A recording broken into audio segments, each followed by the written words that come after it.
Mula sa bayan ng San Miguel ay bumiyahe na sina Magnus at Maris patungo sa bayan ng Vergara. Dumiretso sila sa family house ng batang ginang na si Nikari. Pagkatapat sa may gate ay bumusina si Magnus. Magkasabay naman na bumaba ang mag-inang sina Nikari at anak na si Anika at nagbukas ng gate. Ipinasok na rin agad ni Magnus ang sasakyan sa loob. Medyo nagulat pa ang batang ginang noong makitang may kasamang babae si Magnus sa sasakyan. Naunang bumaba ng sasakyan si Magnus. "Nikari!" Wika pa ni Magnus. Agad namang lumapit ang ginang at yumakap sa kanya. Maging ang anak nitong si Anika ay lumapit rin. "Nikari, si Maris nga pala, kababata ko. Isa siyang babaylan o manggagamot. Bali, galing nga kami sa isang misyon sa San Miguel at dumiretso na kami rito agad. Ano bang nangyari?" "Magnus, sa loob na tayo mag-usap. Miss Maris, no?" Wika pa ng ginang kay Maris. "Oo, I'm Nikari. Ito nga pala ang anak kong si Anika." "Hi po, Ate Maris." "Hello, Anika." Sagot naman ni Maris. "Sige, tara sa taas na tayo mag-usap." Wika pa ng batang ginang at nauna na sa pag-akyat sa ikalawang palapag ng bahay. Dumikit naman si Maris kay Magnus, sabay pa simpleng kinurot ang gilid nito. "Sabi mo hindi maganda. Parang mas magandang version pa ito ni Kim Domingo. Malalaos ang mga artista sa telebisyon kung nag-artista yan." Sabi naman ni Magnus. "Ano ka ba? Siyempre magkaiba naman tayo ng mata. Maaaring maganda sa paningin mo, tapos sa akin ay hindi. Ganun lang yun." "Huwag ka nga, Magnus. Tignan mo ang kutis ang puti-puti. Ang buhok naman ay parang may yearly supply ng shampoo at conditioner mula sa isang kumpanya at may pa-quarterly pa na hair treatment. Ang pangangatawan naman, parang hindi nakatikim ng sardinas sa buong buhay niya Yung tipong prutas, steak at mamahaling gulay lang ang kinakain." "Ay Maris, kung ano-ano na yung sinasabi mo. Tara na nga sa itaas. Gusto ko magkape. Inantok ako sa biyahe Ewan ko sa'yo." Pairap na wika pa ni Maris at nauna na sa pag-akyat sa bahay ng magandang ginang. Pagkarating sa itaas ay nasa may kusina ang mag-ina. "Maris, magkakape ba kayo? O gusto nyo maghapunan na tayo agad? Nakahanda na rin naman ang panghapunan." Sabi naman ni Maris. "Sige, maghapunan na nga lang siguro at mamaya na tayo magkape kapag nagkikwentuhan na tayo." Wika pa ni Maris. Si Magnus naman ay naupo lang muna sa sala habang hinahayaan na maging panatag sa isa't isa sina Maris at Nikari. Matapos makapaghanda ng hapagkainan ay tinawag na ng batang ginang si Magnus. Lumapit ito at hinawakan ang kamay ng binata. "Magnus, maraming salamat sa pagpunta ha. Kung may iba lang talaga ako malalapitan ay hindi na kita iistorbuhin." "Ano ka ba? Ayos lang yun. Masaya nga ako na ako ang hiningian mo ng tulong. Lalo at ito naman talaga ang normal na ginagawa namin, ang maglutas ng mga problema na may kinalaman sa kababalaghan." Hindi naman nakaligtas sa paningin ni Maris ang paghawak ng batang ginang sa kamay ni Magnus. Kaya nakaramdam siya ng inis. Noong hindi na siya nakatiis ay bigla na siyang nagsalita. "Ano ba, Magnus? Bilisan mo na magpunta rito. Lalamig na yung sabaw Napalingon naman si Nikari sa direksyon ng dining table. Tara na Magnus. Tama si Maris, lalamig na ang sabaw. Nilagang laman ng baka iyon. Pinainit ko lang muna kasi kanina ko pa yun niluto." Okay sige. Tamang-tama, gutom na talaga ako." Sagot naman ni Magnus at nagpatianod na sa paghila ng batang ginang sa kamay niya. Tahimik silang kumakain nang magsalita si Nikari. "So, matagal na kayo sa ganyang gawain na pagiging investigador ng mga kababalaghan?" Si Magnus naman ang sumagot. Oo, mahigit 2 taon na rin. Actually, hindi lang naman kaming dalawang magkasama. 5 kami. Yung tiyuhin ko na nagsisilbi naming driver. Tapos yung dalawang best friend ko na nagsisilbing backup naman kapag may mabigat na kalaban at nangangailangan ng pisikal na labanan. Wow, ang galing naman pala. Para kayong mga superhero.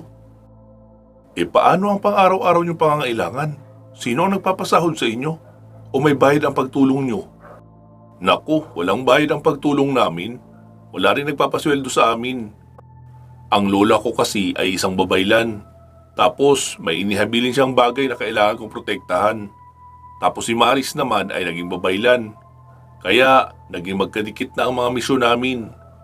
So, talaga bang sa misyon lang kayo magkadikit? Wala na ibang dikitang nagaganap? Nakangiti at natatawang biro pa ni Kari. Nakasimangot naman si Maris na sumagot. Hindi ba nabanggit sa'yo ng lalaking ito na may asawa na siya? Iniiwan niya lang sa mansyon. Ah, oo, nabanggit niya yun. Si Althea ba ang pangalan? Ilang beses din sila nag-usap sa telepono noong narito si Magnus. Nagulat naman si Maris sa narinig. Akala niya kasi ay hindi yun nababanggit ni Magnus sa iba, kaya nakukuha agad nito ang atensyon ng ibang babae. Hindi na muli pang nagsalita si Maris at ipinagpatuloy na lang ang pagkain. Noong makatapos kumain ay lumabas sa terrace si Maris at dinama ang malamig na hangin na nagmumula sa dalampasigan. Si Magnus naman ay nanatili sa kusina habang tinutulungan si Kari sa paghuhugas ng mga plato. Pasado alas 8 ay nagdala ng isang malaking coffee presser si Kari sa may sala. Nakapatong iyon sa tray kasama ng mga tasa, creamer at asukal. Pumasok na rin si Mari sa may sala at naupo sa isang sofa. Oh, sige na Kari, ikwento mo na ang mga nangyari rito. Ganito Magnus, naalala mo yung sinabi kong tiyahin na siyang caretaker sa bahay na ito? Siya si Tia Nelly. Kaya pala siya wala rito noong magpunta tayo dahil nagtungo siya sa ibang bayan, sa San Antonio, sa side ng tiyahin niya. Hindi raw kasi siya pinapatulog ng isang itim na pick-up truck. Yung pick-up na bukas lang ang likuran na pwedeng paglagyan ng mga kargamento, buong magdamag raw na nagpapalibot-libot sa buong bahay. Agad namang sumingit si Magnus. Teka Kari, paki-explain niya ang bahaging iyan. Paano ang paikot-ikot sa bahay? Dito mismo sa loob ng compound, paikot-ikot, pinaparevolusyon ng todo ang makina. At may napakaliwanag na ilaw. Binabangga-bangga pa nga raw ang mga dingding. Ibig mo bang sabihin parang ghost truck ang gumagambala? Oo, ganun na nga. Kasi nakasarado naman ang gate. Tapos kinaumagahan ay wala namang makikitang truck sa loob.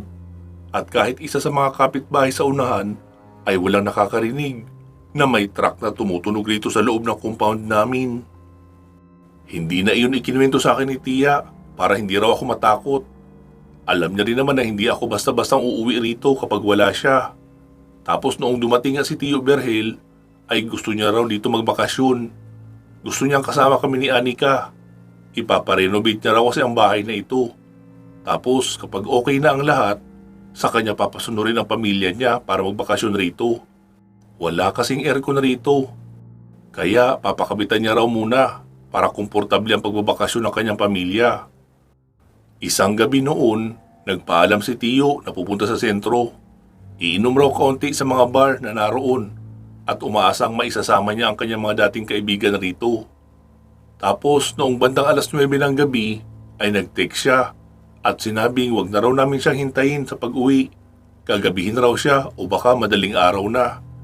Kasi kasama niya ang dalawa sa dati niyang kabarkada rito. Noong makita ko nga yung kanyang text ay natulog na rin ako. Nagising na lang ako noong may tumatawag sa cellphone ko. Noong tignan ko ang oras ay 1:00 ng madaling araw. Si Tio ang tumatawag, kaya sinagot ko kaagad. Sumilip rin ako sa labas, baka kasi naiwala ang dala niyang duplicate key sa gate kaya magpapabukas. Pero wala naman siya sa labas, kaya sinagot ko na uli ang tawag. Hello, Kari, si Paing ito. Ang Tio mo, wala na. Wika pa ni Mang Paing, kaibigan ni Tio. Kaya dali-dali akong lumabas kasama si Anika. Nagpunta kami sa sinasabing lugar ni Mang Paing. Bumangga pala ang sasakyan sa isang malaking puno. Naipit si Tio Berhel at may basag ang ulo. Si Mang Paing naman ay sugatan, pero naabutan kong nasa itaas ng puno. Ang kwento niya, hindi raw sila lasing noong umuwi. San Miglite lang nga daw ang kanilang ininom. Tapos, mas marami ang kwentuhan at kantahan kaysa sa inom. Kaya, masasabing nasa matinong pag-iisip sila nung umuwi. Bigla na lang daw may isang malaking pick-up truck na nakasunod sa kanila. Sobrang liwanag ng headlight noon at may ekstrang 4 na LED light pa sa may bubungan. Nakatutok raw ang ilaw sa kanila at bumubusina ng malakas. Hindi rin daw pangkaraniwan ang lakas ng busina noon. Parang busina ng truck ng basura. Sobrang nakakatuliro raw ang ingay ng tunog. Panay daw ang senyas nila na lampasan na sila at nasa gilid na talaga sila ng daan bumabagtas para makalampas sa kanila yung pick-up truck na iyon. Talagang bumubuntot sa kanila at ayaw mag-overtake. Panay na raw ang mura nila at sigaw na mag-overtake na. Pero baliwala, paulit-ulit lang ang ginagawa ng sasakyan na iyon sa pagbubusina ng malakas at binabangga na ang likuran ng kotse ni Tio Berhel. Tapos, noong tanaw na raw nila ang malaking punong iyon, ay biglang nagminor ang pick-up truck. Medyo nagkaroon raw ng 20 meters distance sa pagitan nila. Pero bigla silang kinabahan ng mas matindi noong makitang humarurot iyon ng takbo at tinumbok na ang likuran ng kotse ng ubod lakas. Doon na raw nawala ng kontrol si Tio sa manibela at bumangga sila doon sa malaking puno. Ipinagpatuloy pa raw noon ang pagbunggo sa likuran kahit pa nakabangga na sila sa puno. Wala na raw malay si Tio noon. Agad daw dinampot ni Mang Paing ang cellphone ni Tio na nasa harapan lang. Tapos lumabas siya ng sasakyan. Pinilit niyang makagapang sa unahan at umakyat sa puno. Kasi siya naman raw ang tinatarget noong pick-up truck. Noong hindi na siya maabot dahil nasa taas na nga siya ng puno, ay umatras na raw ang sasakyan at bigla na lang naging parang usok na lumabo at nawala. Ayon naman sa pagsusuri ng mga pulis, may truck nga raw talaga base sa mga bakas ng malalaking gulong. Maski ako, nakita ko pa ang bakas ng gulong na iyon. Tapos makalipas ang 2 araw, si Mang Paing naman ang natagpo ang patay sa loob ng kanilang bakuran. Sa mismong terrace lang sa harapan, bali-bali ang buto na parang binunggo rin ng isang sasakyan. Maging ang mga tanim na halaman at bulaklak sa loob ng bakuran ay nasira rin. Pero ang nakakapagtaka lang dahil maliit lang ang bakuran nila, hindi kasya ang sasakyan. Lalo at malaking bahagi ang sinakop ng mga tanim na rosas. Hindi nawasak ang mismong bakuran, pero nawasak ang barandilyang semento sa likuran ni Mang Paing kung saan siya natagpo ang patay. Nakarinig rin daw ng marahas na pagrevolusyon ng makina ang asawa at anak ni Mang Paing. At noong labasin nga nila, ay iyon na ang eksena ng kanilang naabutan. Tahimik na nakikinig sina Magnus at Maris sa kwento ni Nikari. Sabi ni Magnus, "Maris, ano sa tingin mo? Naghihiganting kaluluwa na nakasapit sa sasakyan?" "Oo, mukhang ganun nga." "Nikari, wala ka bang alam sa nakaraan nila Tiyo mo at noong kaibigan niyang si Mang Paing? Kung may kinasangkutan ba silang aksidente sa kalsada at may namatay?" "Wala eh. Sa Maynila kasi ako nag-aral ng high school at college. Kaya hindi ako lumaking kasama sila mama at papa. Pero sa pagkakaalala ko, hit and run din ang ikinamatay ni papa ko. Walang nakakita sa sasakyan na bumangga sa kanila. Wala rin naging saksi sa pangyayari." "Eh si Tia Nelly mo, pwede mo bang papuntahin rito para makausap namin?" "Oo, pwede naman. Nasa San Antonio lang naman siya." "Sige, kung maaari tawagin mo na ngayon para makarating siya rito bukas. Tapos Maris, lagyan mo muna ng espiritual na barikada ang palibot nitong bahay para hindi tayo gambalain ng sasakyan na iyon." "Okay, sige." Wika pa ni Maris at lumabas muna ng bahay. Sabi naman ni Nikari, "Sigurado ka Magnus, ligtas tayo ngayong gabi dahil sa gagawing barikada ni Maris?" "Oo, ligtas tayo doon. Kasi may kasama iyong sa bulag. Itatago noon ang presensya at aura natin na parang wala talaga tayo rito. Kaya hindi tayo masisense sa mga kababalaghang nilalang na narito lang tayo sa loob ng bahay." "Ah, ganun ba? Salamat ha. Kahit ngayong gabi man lang ay makatulog ako ng mahimbing. Ilang gabi na kasi akong puyat dahil sa tunog ng truck na iyon. Bakit nga pala hindi ka nalang lumayo para makatakas? Hindi, Magnus. Kasi ang sabi ng mga kakilala ko, kapag tinarget ka ng truck na iyon, hindi ka makakapagtago. Kahit saang lugar ka pa magpunta, masusundan ka talaga. Kaya naisip kong tawagan ka para malutas na ito kaysa sa tumakas at magpalipat-lipat ng lugar sa kakatago. Paano kung hindi man ako ang hantingin pero si Anika naman? By bloodline daw kasi ang paghihiganti ng mga ganoong elemento. Sa bagay, tama ka naman, sagot pa ni Magnus. Noong makapasok si Maris ay tumayo na rin agad si Nikari. Tara Maris, ihatid na kita sa magiging kwarto mo. Sumunod naman si Maris at dinala siya sa huling silid malapit na sa kusina. Noong bumalik si Nikari ay sinabing, "Ikaw naman Magnus, dito ang kwarto mo, katabi ng kwarto namin. Huwag kang maglalak ng pintuan ha, baka kasi may emergency o makapasok pa rin rito ang elementong iyon. Hindi kita matatawag agad." Oo, sige, sagot naman ni Magnus. Tapos tumayo na rin at dinala ang isang maliit na backpack sa silid. Naligo na rin muna siya bago nahiga. Hindi makatulog si Magnus at namamahay. Pabaling-baling siya sa higaan. Bakit ba kasi lumaklak ako ng maraming brewed coffee kanina? Hindi tuloy ako makatulog. Bulong ni Magnus sa sarili. Hanggang sa hindi na siya nakatiis, tumayo na siya at naglakad papalabas ng silid para sana doon muna sa may terrace tatambay at magpapahangin para antukin. Nang pagkabukas niya ng pintuan ay naroon rin si Nikari. Mapungay ang mga mata nito na nakatitig sa kanya. Hindi ka makatulog? Tanong ng magandang ginang. Oo Ako rin. Tara, paantukin natin ang isa't isa. Wika pa ng magandang dilag habang dahan-dahang itinutulak si Magnus papabalik sa loob ng silid. At noong makapasok ay saka inilak ang pintuan at tinawid na ang distansya ng kanilang mga labi at pinag-isa ang kanilang mga katawan. Samantala, dahil rin siguro sa dami ng nainom na kape, kaya nahirapan rin si Maris na makatulog. Kaya naisipan niya magtungo sa kusina para uminom ng tubig na malamig. Noong papabalik na sana siya ng silid, ay narinig niyang bumukas ang pintuan ng isa sa mga silid sa unahan. Kaya dahan-dahan siyang naglakad at lumapit. Nakita niyang nakatayo na si Nikari sa may pintuan ng silid ni Magnus. Ilang saglit pa ay bumukas iyon at kitang-kita niya noong itulak ng marahan ng magandang ginang si Magnus papasok sa loob at saka nagsara ng pintuan. Hindi inaasahang babalong ang luha sa mga mata niya dahil sa kanyang nakita. Alam niyang hindi niya pagmamayari si Magnus. Maging si Althea ay hindi rin maaaring angkinin na sa kanya na si Magnus dahil hindi rin naman sila kasal.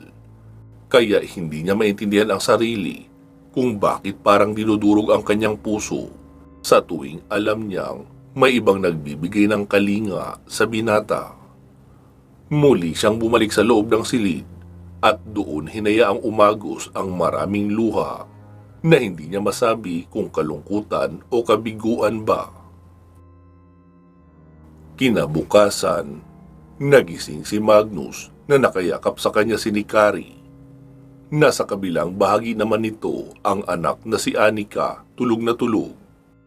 Dahan-dahang inialis ni Magnus ang buong braso ng magandang ginang at unti-unting umurong para makababa sa kama. Hindi naman nagising ang ginang, kaya dali-dali siyang nagbihis at lumabas ng silid. Nagtimpla siya ng kape at nagtungo sa terrace. Balak niya sanang maglakad-lakad sa paligid ng bahay, kaso maulan naman. Hindi man malakas, pero sapat para makabasa ang pinong ambon kung magtatagal sa labas. Kaya pinili niya na lang na sa teres umupo habang nagkakape. Naisip niyang napakaganda talaga kapag nasa tabing dagat ang bahay. Palaging may malalanghap na sariwang hangin na amoy dagat. Iyon nga lang, madaling kalawangin ang mga kagamitan, maging ang yerong bubong ay ganun din. Kung hindi maaalagaan ng regular na pagpipintura. Nangangalahati pa lang siya sa kanyang kape nang bumukas ang pintuan. Si Nikari. Grabe ka, iniwan mo ako sa kwarto mo. Nagising ka ba noong pumasok sa kwarto mo si Anika? Ako kasi hindi ko na namalayan. Pagod na pagod ako. Grabe ka talaga sa akin. Inuubos mo ang lakas ko palagi. Nakangiting wika ng magandang ginang habang nakayakap sa leeg ni Magnus mula sa likuran. Hindi ko na rin namalayan. Nakita ko na lang siya ngayong umaga noong nagising na ako para bumangon. Mukhang alam na ng anak ko ang nangyayari ah. May isip na rin kasi yan. Pero sinasabi niya noong umalis ka na sana raw ay makasama ka namin muli. Kaya noong sinabi ko kung kailangan kitang tawagan para tulungan kami, ay tuwang-tuwa siya. Grabe ka talaga. Hindi lang ako ang nakuha mo ang loob, pati na ang anak ko, gusto ka na rin. Sabi naman ni Magnus. Pero ni Kari, sorry, kasi... Sagot ni Magnus na hindi na naituloy dahil agad sumingit si Nikari. Shh! Oo, alam ko naman yun na may nagmamay-ari na sa'yo. Kaya nga gaya ng nasabi ko na dati, wala kang pananagutan sa mga nangyayari sa atin. We're friends. Special friends. Ngumiti na lang si Magnus at hindi na sumagot. Oh, sige na Magnus. Ituloy mo na lang muna dyan ang iyong pagmumuni-muni at magluluto lang ako ng almusal. Magsasangag ako ng kanin. Tsaka as usual, hotdogs para kay Anika. Daing na danggit naman at sari-side egg para sa atin. Wika pa ng dilag at bumeso sa pisngi ni Magnus at nagtuloy na sa pagpasok hanggang sa kusina. Makalipas ang mahigit kalahating oras ay nagising rin si Maris sa amoy ng mabangong sinangag na kanin. Dominante ang amoy ng mabangong bawang. Natustado ang pagkakaluto pero hindi sunog. Sumingasing ang kanyang sikmura at agad nakaramdam ng gutom. Dahan-dahan siyang bumangon at nagdasal bago lumabas ng silid. Pagkalabas ng silid ay nakita niya si Nikari na abala sa pagluluto. Habang ang anak naman ito na si Anika ay nasa lamesa nakaupo. Tulala habang nakatitig sa baso na may gatas. Halatang kagigising lang rin. Hi Maris, good morning. Wika pa ni Nikari sa dalaga. Tumango lang si Maris at dumiretso sa banyo. Noong makalabas ay muling nagsalita si Nikari. Maris may kape na sa coffee presser. Maglagay ka na lang ng sayo. Nasa labas nga pala si Magnus. Naroon siya, nagkakape. Tsaka, saglit na lang ito at kakain na tayo. Sige, salamat. Maya-maya na lang ako magkakape pagkatapos kumain. Okay, sige. Naglakad si Maris patungo sa teres ng bahay. Napalingon naman si Magnus noong bumukas ang pintuan. Uy, gising ka na pala. Kumusta ang tulog mo? Ang lamig dito, no? Iba talaga kapag sa tabing dagat na palaging malakas ang hangin. Sabi naman ni Maris, ayos lang ang tulog ko. Nakapagpahinga ng mabuti. Pero hulaan ko, pagod na pagod ang tulog mo. Abala ka sa ibang misyon eh. Nagulat si Magnus sa narinig.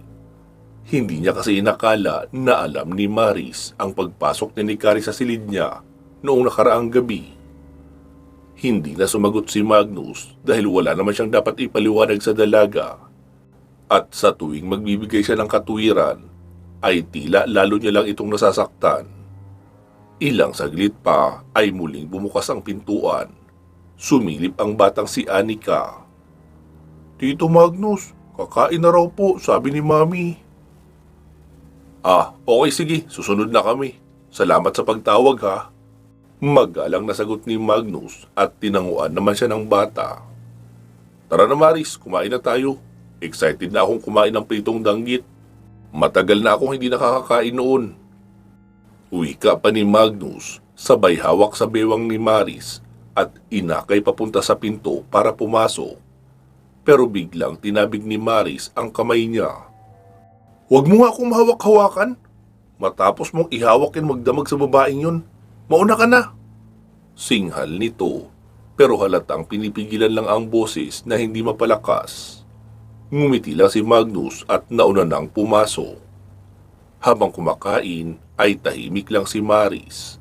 Si Magnus at ni Kari naman ay patuloy sa pagkikwentuhan ng mga casual na bagay na pinagkakaabalahan at lugar na napuntahan.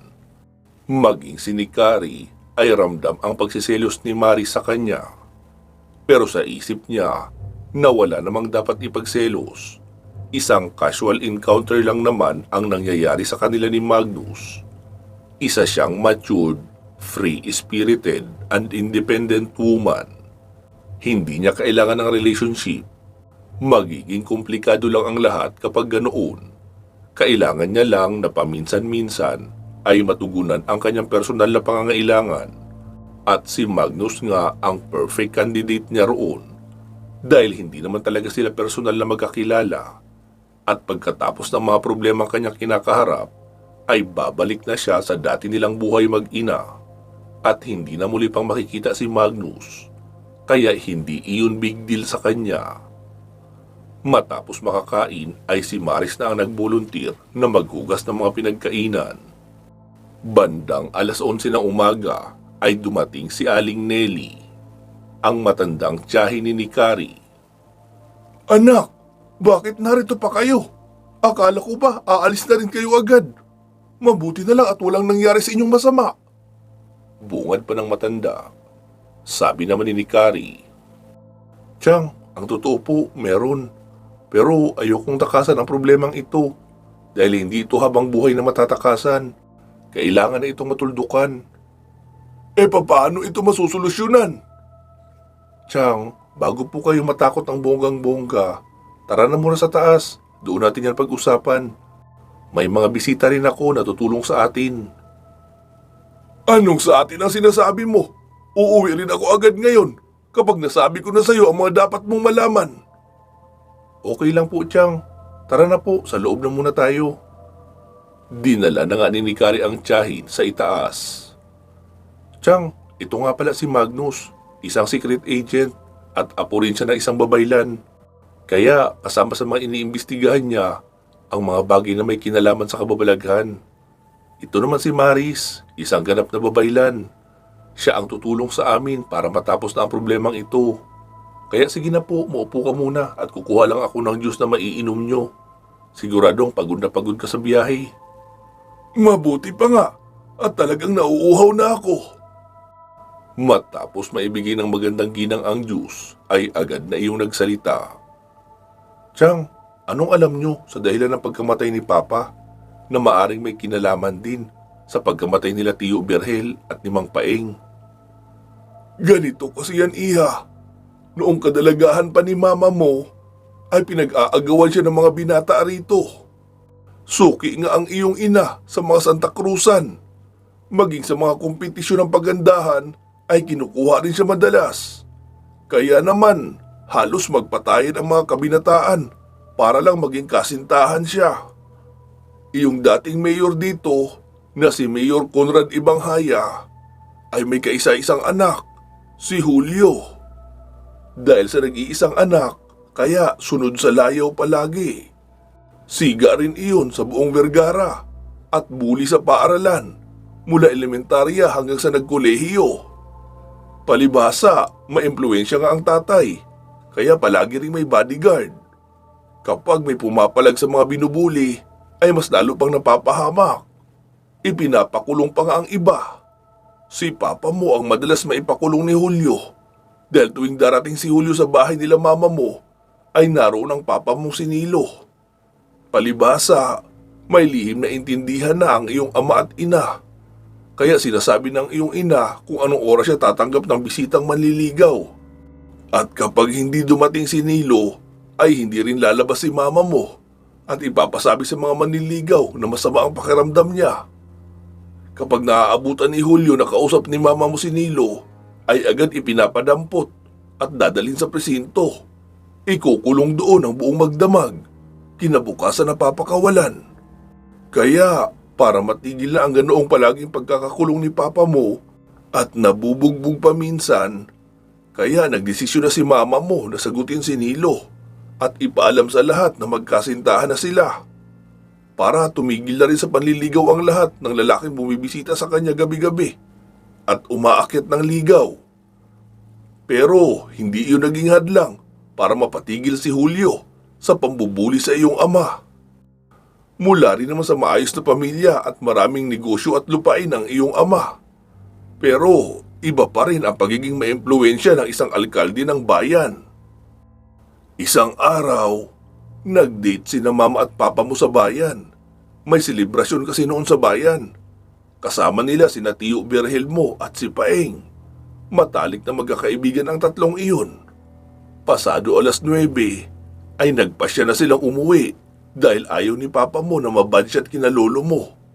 Baka hindi na siya payagan na ilabas muli si Mama mo kapag ginabi sila ng sobra. At dahil sa may mga kasama naman na mga kaibigan, kaya tiwala si lolo at lola mo. Nag-aaral pa ako ng mga panahong iyon, kaya hindi pa ako pwede sumama sa mga gimmick nila. Pero sinasabi sa akin ng iyong ina lahat ng nangyayari araw-araw sa buhay niya. Noong pauwi na raw sila, sakay ng kotse ng iyong ama, ay biglang may sumunod sa kanila na isang pick-up truck na kulay itim. Napakaliwanag raw ng ilaw noon at may busina na kasing lakas ng busina ng mga truck ng basura. Ganoon kalakas ang tunog. Nataranta raw sila dahil sa gulat. Sabi raw ni Berhel, "Kuya, si Julio yan." Hayop talaga ang Julio na ito. Binasted na lahat-lahat, ayaw pa rin sumuko. Tapos, isang malakas na pagbundol raw ang ginawa ng sasakyan ni Julio sa likuran ng kotse ni Papa mo. Dahil doon ay muntik na raw silang matuloy sa pagkahulog sa ilog sa gilid ng daan. Kaya pinaharurot ni Papa mo ang sasakyan at noong nasa malawak na bahagi na ay doon huminto at hinintay si Julio. Pagkababa raw ni Julio ay agad nagsalita ang iyong ama. "Ano bang problema mo, Julio? Gusto mo ba kaming patayin?" "Oo, Nilo. Gustong-gusto kitang patayin, pero hindi kasama si Christina. Kayo lang ng mga kaibigan mo. Kayo ang tinik sa lalamunan ko." Sabi naman daw ng iyong ama, "Pues, dadaan ka muna sa akin bago mo makuha si Christina." Pagkasabi lang daw noon, ay agad sinuntok ni Julio ang iyong ama. Noong lalapit sana sina Berhel at Paeng, ay agad silang tinutukan ng baril. "Ano? Gusto niyong mauna rito?" Napataas ng kamay na lang daw ang dalawa at hindi na tumuloy sa paglapit. Muling isinuksok ni Julio ang baril niya sa kanyang tagiliran at sinimulang bugbugin ang iyong ama. Noong una ay hindi raw lumalaban ang iyong ama, pero pilit niya lang pinipigilan ang mga braso ni Julio para hindi makasuntok. Napansin raw nila Paeng na walang kasamang bodyguard si Julio noon. Kaya agad raw silang lumapit habang nakakapit pa si Papa mo sa braso ni Julio. Pinagtulungan nilang suntukin iyon. Nahilo raw si Julio noong sipain ito sa ulo ni Berhel. Noong muling makabalik sa wisyo ay binunot ang baril at itinutok iyon kay Tiyo Berhelmo. Pero bago na iputok ay nahawakan naman ni Papa mo ang braso at nakipagtagisan ng lakas para maagaw ang baril. Pero desidido na daw talaga si Julio na pumatay dahil ilang beses kinalabit ang gatilyo ng baril. Mabuti na lang at sa itaas pa nakaturo. Hanggang sa matalo yun ni Papa mo sa lakas at naitutok ang baril papunta sa katawan mismo ni Julio. Kinalabit pa rin daw yun ni Julio, kaya siya rin mismo ang tinamaan. Dadalhin pa raw sana nila sa ospital, pero namatay na agad dahil sa puso tinamaan. Inisip nila na kung susuko sila at ipapaalam ang totoong nangyari, siguradong salvage o kulungan din ang bagsak nilang tatlo dahil hawak ni Mayor ang batas noon sa lugar na ito. Maging ang mga hukom ay mga kumpare niya lang din. Kaya alam nilang kapag sumuko sila, ay mababaliktad lang ang katotohanan. Imbis raw na isuko, ay ipinasok nila ang katawan ni Julio sa loob ng sasakyan. Kinabitan ng seatbelt. Tapos, hinila nila ang sasakyan papunta sa dulo ng bayan. At itinulak sa ilog ang sasakyan habang nasa loob ang wala ng buhay na katawan ni Julio. Wala silang pinagkwentuhan ng bagay na iyon. Pero si mama mo ay ikinuwento sa akin. Dahil mababaliw raw siya kapag wala siya pinagkwentuhan. Pero itinago ko rin naman iyon buong buhay ko. Makalipas ang 10 taon ay may mga nagkikwento na may namamataang itim na pick-up truck na nagiging dahilan ng disgrasya ng karamihan. Pero wala namang naniniwala at sinasabing baka lasing lang ang nagmamaneho kaya bumangga. Wala naman kasing ganoong sasakyan na nakikita rito. At kung meron man ay iyong sasakyan ni Julio na kasamang nawala noong mawala rin si Julio. Kalaunan ay napagtanto ko na lahat ng mga namatay sa disgrasya ay mga kamag-anak ni Papa mo at ni Paeng. At sa kwento ng iyong ina ay iyon din ang sasakyan na bumangga sa kanila ni Papa mo. Pero hindi lang nila masabi sa pulis na kilala nila ang sasakyan na bumangga sa kanila dahil siguradong walang maniniwala na isang multo ng sasakyan ang may gawa ng mga disgrasya. Dead on the spot ang iyong ama at ang iyong ina naman ay umabot pa ng 1 buwan sa ospital bago siya namatay. Kaya naikwento niya pa sa akin ang lahat bago siya namatay. Iyon na rin ang dahilan kaya hindi kita pinagbabakasyon rito madalas. Kasi hindi malayong kapag namataan ka ng multo ni Julio ay ikaw naman ang papatayin. Ngayong malinaw na sa inyo ang buong kwento ay pakainin mo na ako ng tanghalian at mamaya lang kaunti ay babalik na ako ng San Antonio. Matanda na ako pero hindi naman ako nagmamadaling pumanaw. Malulungkot ang mga katong-its ko roon kung mababawasan kami ng miyembro. Nakapospon nga ang schedule ng tong-its namin ngayon kasi sabi ko pupunta ako rito. Pero kung makakauwi ako agad ay mamayang gabi kami magsiset up. Ganun po ba tiya? Sige po, tara magsikain na tayo. Tara na rin Magnus at Maris. Tumango lang ang dalawa at sumunod na rin patungo sa kusina. Habang kumakain ay nagtatanong-tanong ang matanda tungkol sa pinagmula ni Magnus. Naikwento naman ni Magnus na taga Santa Ines siya sa Bien Unido. Talaga? Nakapunta na ako roon minsan. Noong sinamahan ko ang pinsan kong babae na ipagamot sa isang kilalang babaylan roon, si Lola Corazon. Akala ko nga ang mga albularyo at babaylan ay mahihirap. Pero nagulat ako dahil sa isang mansyon siya nakatira at may-ari raw ng Hacienda Argente. Sabi naman ni Maris, "Di ba Magnus, sa Hacienda ka rin nakatira? Ano nga palang apelido mo?" Tanong ng batang ginang. "Argente." Napamulagat ng mata ang matanda. "Ha? Kaano-ano mo si Corazon Argente?" "Lola ko po." "So ibig sabihin, ikaw iyong napapabalitang pinag-iwanan ng lahat ng kayamanan noon, pati na ng malaking hasyenda?" Opo." Maiksing sagot ni Magnus at nagpatuloy lang sa pagkain. "Paanong nasa ganitong gawain ka? Hindi ka ba naging albularyo kagaya ng lola mo?" Halos naging katulad niya rin po. Kaso hindi ko pinasok ang panggagamot. Ayoko nang ganoon na nasa bahay lang nang gagamot ng mga may sakit. Ginamit ko ang mga kakayahang iniwan ni lola sa akin para maging manunugis ng mga aswang at iba pang mga masasamang elemento ng kabilang mundo na nagpupunta rito sa mundo natin. Nanlaki naman ang mga mata ni Nikari sa narinig. "Magnus, ba't ang sabi mo sa akin dati, empleyado ka lang at tagapamahala?" "Oo nga, tagapamahala lang ako ng hasyenda. Wala namang dahilan para ipagmayabang ko iyon. Hindi naman iyon sa akin. Tagapamahala lang naman ako." Napangiti na lang si Nikari dahil lalo niyang napatunayan ang pagiging mapagpakumbaba ni Magnus na hindi ginagamit ang yaman at pagiging maimpluwensya sa kung paano siya mamuhay ng simple at makisama sa ibang tao.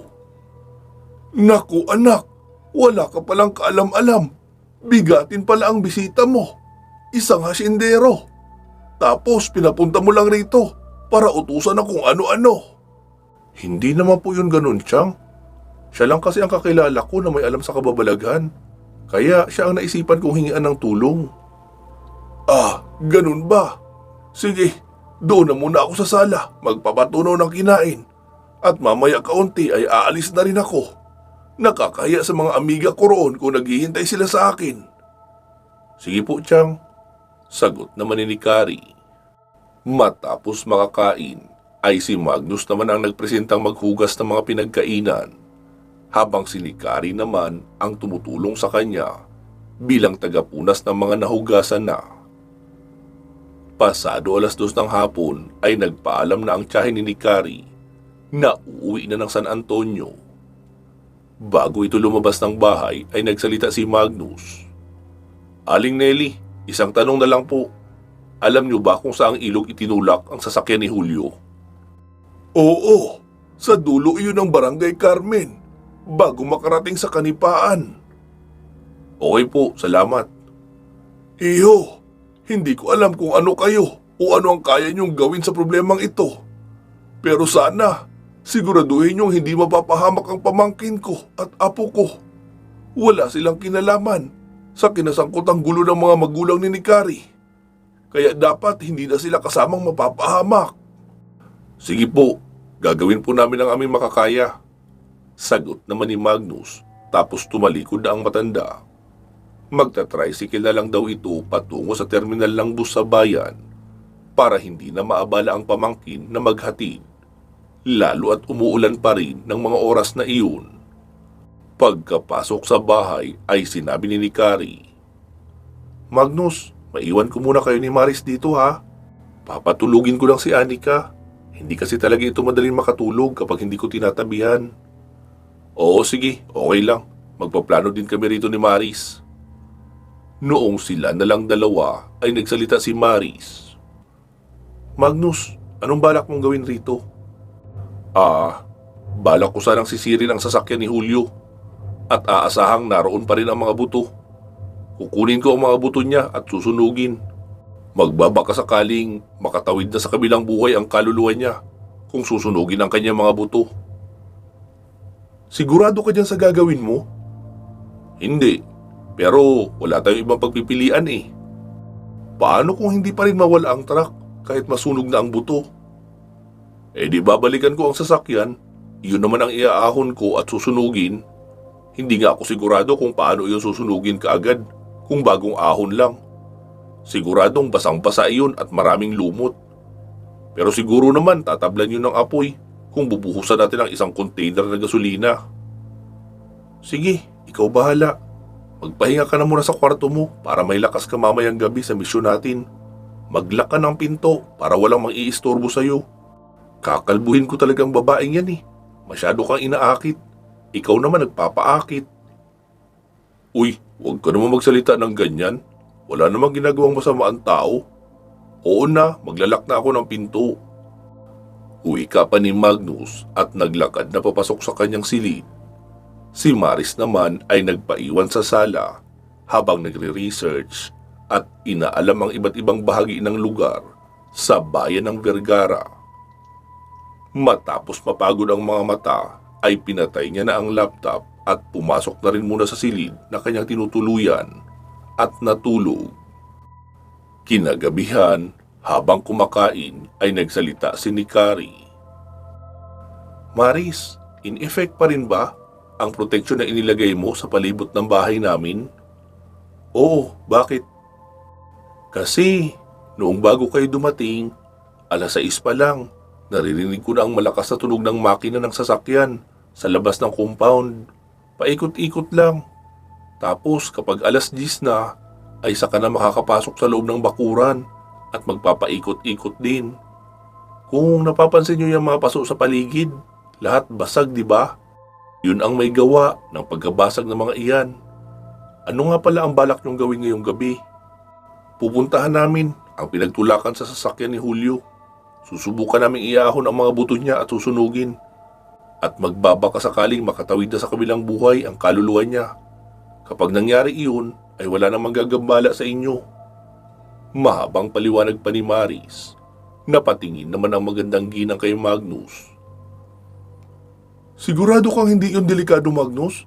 Paano kung doon siya biglang lumitaw at lunurin ka? Nag-aalalang wika pa ni Kari. Ano ka ba? Sanay na ako sa ganitong mga misyon. Sigurado makakaisip ako ng paraan kapag nasa ganoong sitwasyon na. Napahawak naman si Kari sa kamay ni Magnus at sinabing, Magnus, wag mo na lang kaya ituloy. Magpapakalayo-layo na lang kami at hindi na babalik pa rito. Sa Maynila o sa Baguio na lang kami titira. Baka naman hindi na makarating sa ganoon pa kalayo ang kaluluwa ni Julio. Kasi matagal naman akong namuhay sa Maynila. Wala namang nagmumulto sa akin doon. Sumagot naman si Magnus. Alam mo ni Kari, may naisip akong dahilan kung bakit hindi ka minulto agad ni Julio. Kasi uunahin niya siyempre ang mga directly involved sa pagkamatay niya. Sina papa mo, si tiyo mo at si Mang Paeng, sila ang primary target. Tapos after nila, ikaw na ang next in line. Kasi anak ka ni Mang Nilo, nakaribal niya sa mama mo. Tapos kapag napatay na kayo ni Anika, maaring ang pamilya naman ni Mang Paeng ang isusunod niya. Wala pa rin kasiguraduhang matatapos ang patayang ito hanggat hindi nauubos ang lahat ng kadugo ng mga may dahilan ng pagkamatay niya. Pero Magnus, paano ka? Tila naiiyak na wika ng magandang ginang. Magdiwala ka lang ni Kari, alam ko ang ginagawa ko. Tsaka, nariyan naman si Maris, hindi niya ako papabayaan. Tumango lang si Maris noong makitang seryosong nakatingin sa kanya si Kari. Matapos makakain ay saglit pa silang nagkwentuhan sa sala habang nagkakape pampagising. Nagsalita si Kari. Maris, kapag umalis ba kayo rito sa bahay, kasama ring mawawala ang proteksyon mo? Kung aalisin ko, ay oo. Kung hindi naman aalisin, ay mananatili pa rin ang epekto nito hanggat hindi ako nakakalabas sa arko ng Vergara. Mabuti nga at sako pa rin pala ng Vergara ang Barangay Carmen. Kaya aabot pa rito ang kakayahan ng proteksyon ko. Salamat Maris ha. Tumango lang si Maris. Pasado 9:00 ay kumilos na si Magnus. Tara na Maris, sakto na ito. Tulog na ang karamihan ng mga tao sa lugar. Okay. Pagsang-ayon pa ni Maris at nagsibaba na sila upang sumakay ng sasakyan. Habang nasa sasakyan bumabiyahe ay nagsalita si Maris. Magnus, sabi naman ni Magnus, kung tungkol sa nangyayari sa amin ni Kari ang itatapik mo, ay wag mo nang ituloy. We are both consenting adults. We know what we are doing. Wala kaming relasyon o commitment sa bagay na iyon. Pure health benefits lang talagang habol namin pareho. Kaya wag mo nang palakihin ang isyong ito. Sabi naman ni Maris, sasabihin ko sana na kailangan mong magpagas. Malapit ka na mag-MTO. Wika ni Maris, sabay turo sa fuel gauge. Napatingin naman si Magnus kay Maris. Pero isang matalim na titig at isang pag-irap ang ginawa ng dalaga. Idinaan na nga muna ni Magnus ang sasakyan sa isang maliit na gasolinahan. Humihikab-hikab pa ang nag-iisang bantay roon dahil halos wala na rin dumadaang sasakyan sa paligid. Pare, hanggang bukas pa ang duty mo rito? Tanong ni Magnus sa bantay. Opo sir, panggabi ako eh. Ah, ganun ba? Eto, 50 pesos. Pangkape mo buong magdamag para hindi ka makatulog. Kawawa ka naman kung matatanggal ka sa trabaho dahil mahuhuli kang tulog. Hala sir, maraming salamat po rito. Medyo kuripot kasi ang incheck na amo ko rito eh. Below minimum na nga ang pasahod, wala pang night differential, at wala ring libreng pakape. Biniro ko nga minsan at hinirita ng libreng kape. Ang sagot ba naman sa akin, hintayin ko na lang daw na mamatay siya dahil siguradong marami roong libreng kape. Sabi naman ni Magnus, di binutasan mo na sana agad ang tagiliran para matupad na agad ang sinabi niya na magkakaroon ng libreng kape. Joke lang yun ha, masama yun, huwag mong gawin yun. Sige, mauna na kami. Wika pa ni Magnus at pinaandar na ang sasakyan. Pagkarating sa tabing ilog ay nagsimula ng ilabas ni Magnus ang mga gamit. Flashlight na water resistant, goggles, sako at lubid. Wala nang atrasan ito. Wika ni Magnus habang isinusuot ang goggles sa ulo. Noong lulusong na sana siya sa tubig, ay biglang lumitaw ang isang itim na pick-up truck. Nakaharap iyon sa kanila at panay ang mararahas na pagrevolusyon ng makina. Magnus, ayan na siya. Anong gagawin natin? Wika pa ni Maris. Alam ko na Maris, dito ka lang. Naka-on naman ang laptop, di ba? Oo. Na-save mo rin ang mapa nitong Vergara, pati bawat street. Oo. Sige, maiwan ka rito. Kausapin mo ako sa cellphone. Wika pa ni Magnus at agad sumakay ng sasakyan. Nag-on na siya ng Bluetooth earphone, tapos tinawagan si Maris. Maris, hanapan mo ako ng rutang magandang daanan na malayo sa mga kabahayan. Haharapin ko na ito. Agad pinaharurot ni Magnus ang sasakyan. Mabilis namang nakaikot ang itim na sasakyan at humabol. Napaigdad pa si Maris noong marinig ang malakas na pagbusina noon. Ay, kabayo! Bulalas pa ni Maris na may kasamang pagtalon. Maris, simulan mo na maghanap ng daan. Wika pa ni Magnus. Naka-loudspeaker naman ang cellphone ni Maris, kaya inilapag niya ang cellphone sa tabi. Saglit lang Magnus, huwag mo akong madaliin. Nalilito ako sa mga street eh. Patuloy sa mabilis na pagpapatakbo si Magnus, pero hindi nagpapadaig ang itim na pick-up truck. Nakabuntot iyon sa kanya. Nakabukas pa ang 4 na malalaking ilaw sa ibabaw ng bubong at maging ang headlight ay grabe rin ang pagliwanag. Laking gulat ni Magnus noong magkasabay ang malakas na pagbusina at pagbangga sa likuran ng sasakyan niya. Hayop ka! Kung lalabas ka lang dyan sa sasakyan mo, babangasan talaga kita ng mukha! Niyuyupi mo ang sasakyan ko! Galit na sigaw pa ni Magnus. Maris, ano na? Nasaan ka ba Magnus? Hindi ko alam. Basta diretso lang na daan ang tinahak ko. Sige, hahanap ako ng ibang ruta. Ilang saglit pa. Maris, ano na? Sige Magnus, pagkarating sa unahan, kumaliwa ka. May makikita kang kanto. Ha? Sigurado ka? Hindi, basta sundin mo na lang. Pagkarating ni Magnus sa isang kanto, ay mabilis siyang kumaliwa. Maris, anong meron dito? Basta. Sagot naman ng dalaga. Malakas na pagbangga muli ang ginawa ng itim na pick-up na nagpatalbog kay Magnus sa kinauupuan. Maris, saan ba ako papunta nito? Basta Magnus, sumunod ka na lang. Itodo mo ang takbo ng sasakyan hanggang 90. Pagkalampas mo sa isang malaking puno ng balete sa kaliwa, ay agad ka magpreno. Sabay ikot ang sasakyan papaharap. Ha? 90? Parang wala namang kalsada sa unahan nito ah. Oo, wala nang kalsada dyan kasi ilog na yan. Kaya pagkalampas lang ng balete, ay pumreno ka kaagad. Naku Maris, isang buwan talaga kita hindi kakausapin kapag nalubog sa tubig itong sasakyan ko. Wika pa ni Magnus. Maris, malapit na ako sa balete. Eh di humanda ka na umikot. Ginawa na nga ni Magnus ang sinasabi ng dalaga.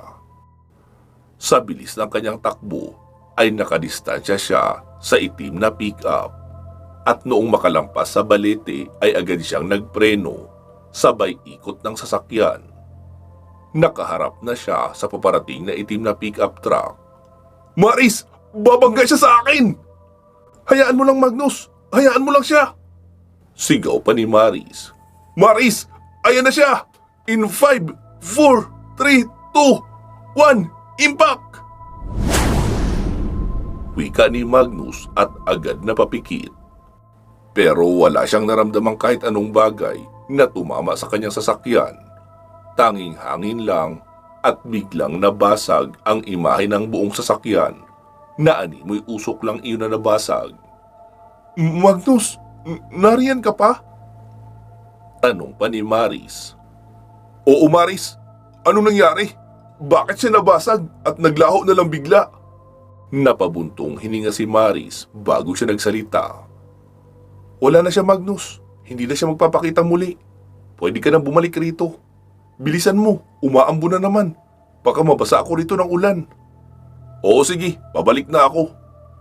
Wika ni Magnus at agad na ang pinaharurot ang sasakyan papabalik sa kinaroroonan ni Maris. Noong masundo na si Maris ay saka nagtanong si Magnus. Maris, anong nangyari doon? Paano siya nabasag at tuluyang nawala? Base kasi sa mapa na tinitignan ko, yung bahaging iyon na hinintuan mo ay dating simbahan.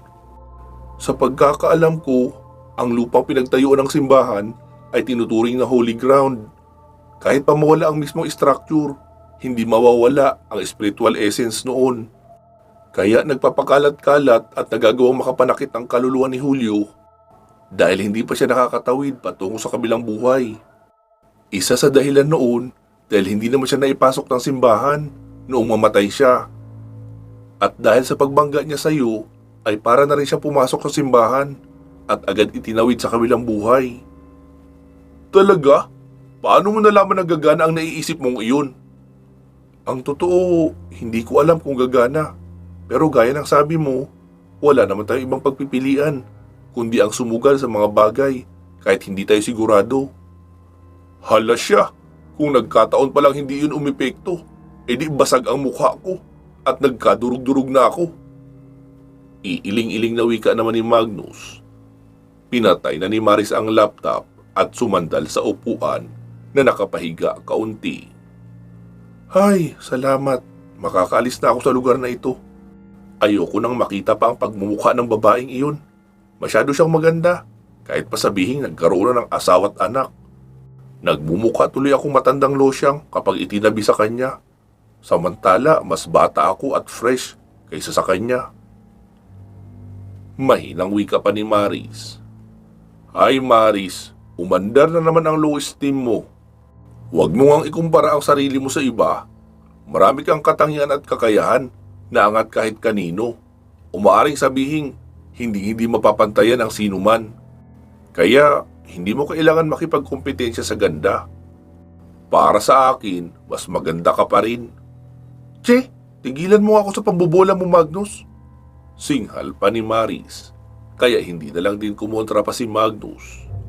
Pagkarating sa bahay, ay nakaabang ang mag-ina sa terrace. Agad bumaba ang mag-ina at sinalubong si Magnus. Magnus, ano nangyari? Ayos ka lang ba? Oo, ayos lang ako. Tapos na ang problema mo sa Julio na iyon. Pwede na rin tumira ulit dito si Tia Nelly mo. Sabihin mo, wala nang sasakyan na magmumulto sa kanya. Salamat Magnus. Sa'yo rin Maris. Tumango lang si Maris at nagtuloy na sa pag-akyat sa kanyang silid na tinutuluyan at natulog. Gusto niya nang magpahinga at itigil ang pag-iisip sa kung ano na naman ang magaganap sa pagitan nila Magnus at ni Carrie sa gabing iyon. Lalo at wagas kung makatanaw ng utang na loob ang magandang ginang. Gaya ng inaasahan, magmula noong makatulog ang anak ni Carrie na si Anika sa kanilang silid, ay agad lumipat ang magandang ginang sa kwarto ni Magnus at buong magdamag na nagpasalamat dahil sa pagliligtas ng binata sa buhay nilang mag-ina. Kinabukasan, wala nang maririnig na kahit ano mula kay Maris. Tinanggap niya na sa sarili na ganun talaga si Magnus at wala rin naman siyang karapatan na pagbawalan ito. Lalo at wala naman silang relasyon. Mas mabuting ituon niya na lang ang atensyon sa mas mahalagang bagay, ang pagtulong sa mga nangangailangan sa kanila, kaysa bantayan pa palagi si Magnus sa ginagawa nito. Maris, maraming salamat uli ha. Malaking tulong ang proteksyon na nagawa mo para sa aming mag-ina, para makatulog kami ng mahimbing habang hindi pa nalulutas ang problema namin. Wika pa ni Carrie. Sabi naman ni Maris, nakatulog ba talaga o nagpuyat lang din sa ibang bagay? Nakangiting wika niya habang nakatingin kay ni Carrie. Ikaw ha? Alam mo pala yun. Huwag ka mag-alala, babae rin ako. Alam ko ang uri ng tingin ng babae na may malalim na pagmamahal sa isang lalaki. Hayaan mo, darating din ang araw para sa inyo ni Magnus. Kung kayo talaga, edi kayo ang magkakatuluyan sa huli.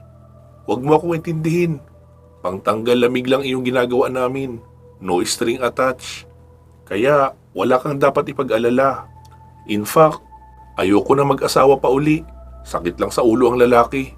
Babaguhin nila ang mga bagay na dating maayos na at sisirain. Kontento na ako na kami lang ng anak ko. Tahimik at simple ang buhay namin. Kaya, piece of advice, enjoy yourself habang dalaga ka pa. At kapag naging sayo na si Magnus, doon mo siya higpitan at bantayan 24/7 para hindi na maligaw ng kwarto. Ay landas pala. Salamat uli sa iyo ha. Wika pa ni Kari at niyakap si Maris. Tila nakalma naman ang puso ng dalaga sa kanyang mga narinig na salita mula sa magandang ginang. Si Magnus naman ay naroon pa sa likuran ng kanyang sasakyan. Nai-stress sa tinamong UP gawa ng pagbangga noong itim na pick-up. Tara na Magnus, hindi matatanggal ang UP niyan kahit ilang beses mo pa yang himasin. Wika pa ni Maris. Iiling-iling na si Magnus na lumapit kay Kari. Paano? Hanggang sa muli? Oo, hanggang sa muling pagkikita. Pero kung ako ang tatanungin mo, ayokong makita ka pang muli. Lalo ka lang nagkakasala dahil sa akin eh. Masyado ka ring marupok. Nakangiting wika pa ng ginang. Masyado ka rin kasing mapang-akit kung makatingin. Kaya natatalo tuloy ang katatagan ko. Nagkatawanan ang dalawa. Humalik si Kari sa pisngi ni Magnus at itinulak na ito ng marahan papasakay ng sasakyan. Magnus, ingatan mo si Maris ha. You know what I mean. Oo naman, espesyal kaya sa akin yung kababata ko na yan. Nakangiting wika pa ni Magnus at nagtuloy na sa pagpasok sa loob ng kanyang pajero. Pinaandar na nga ni Magnus ang sasakyan habang nakatayo ang mag-ina sa may gate na nakatanaw sa kanilang pag-alis. Sabi naman ni Maris, ngayon ko lang naintindihan kung bakit magaan ang loob mo sa mag-inang iyon. Mabait sila pareho, lalo na si Kari. Totoo siya sa sarili at sa taong nakakaharap. Sabi naman ni Magnus, so, hindi ka nagalit sa kanya? Hindi naman talaga ako galit sa kanya. Sa'yo ako galit dahil masyado kang marupok. Wika pa ni Maris, sabay nagtakip ng pantakip ng mata at natulog na sa biyahe. Pansamantala muna natin puputulin dito itong ating kwento. Magsama-sama tayong muli sa part 146. Mag-iingat po kayo palagi at hanggang sa muli.